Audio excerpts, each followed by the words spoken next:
Hey everyone, welcome back to the DigitalMoms Canva Series, where we make creative confidence possible for moms, small business owners, and new designers. I'm Prathima, and in today's episode, we're unlocking one of Canva's most powerful tools, Elements. If you've ever scrolled through Canva and wondered, what are all these shapes, lines, stickers, and icons? Or how do people make their designs feel balanced and professional? Then this episode is for you. Today, we're going to explore what Canva Elements actually are, how to use shapes, lines, and icons effectively, how to layer graphics without clutter, and how to use elements to build layouts that look like a pro made them. So let's open Canva here and get started. First things first, what exactly are elements? Click on the Elements tab on the left sidebar in Canva. You'll see a bunch of categories here, including recently used, shapes, graphic, videos, charts, frames, grids, stickers, and more. Elements are visual building blocks, but they're not text, they're not photos, they're everything in between. You'll use them to separate sections, decorate your design, highlight text, build infographics, and create full layouts from scratch. So let's start with something simple here, shapes. You can click into shapes, and I'm just gonna grab a square here, which will drop right onto the canvas, and I'm going to resize it to stretch across approximately the bottom third of the screen. I'm going to click on the top toolbar and then I'll click color and then I'll adjust it to black. Next, I'm just going to grab some text and customize my message. Change it to a font of my choice, readjust the font size, and ensure that the color that I'm using will be visible on my element.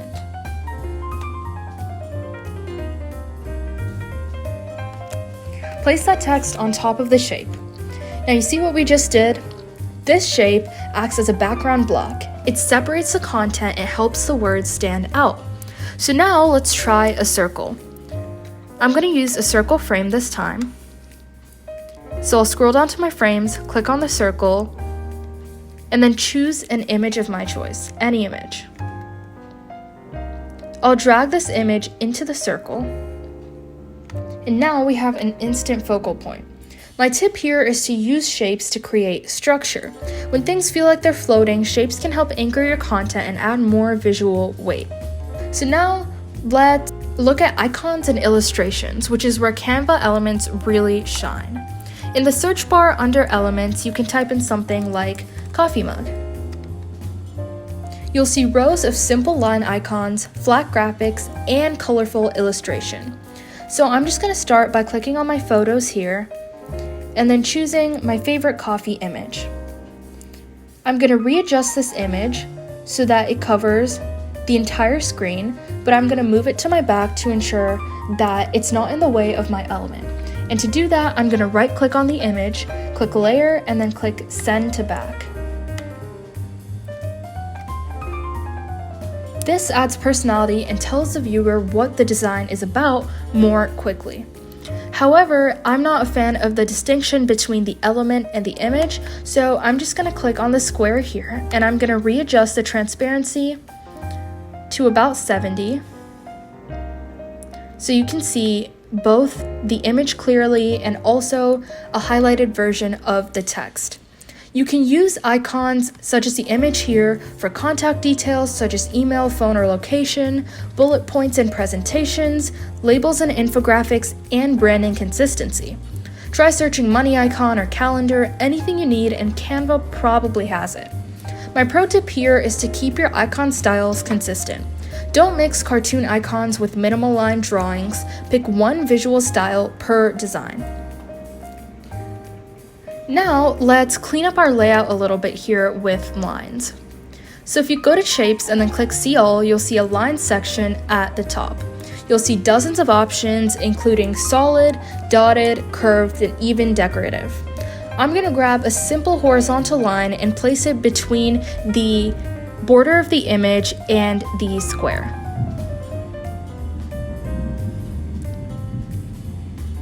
Then resize it by dragging the ends.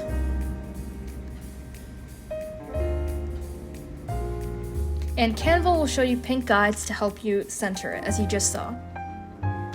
So now we have more visual balance. The image and the element feel significantly more connected. My pro tip here is to use thin lines between sections or under titles to separate without using a full shape. So next up, let's take a look at stickers.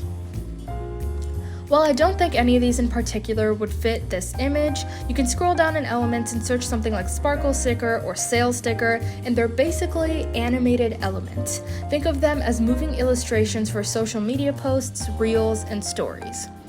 So if we called this a coffee and chat session, we might want to put this right here to easily tell viewers what exactly they're looking for.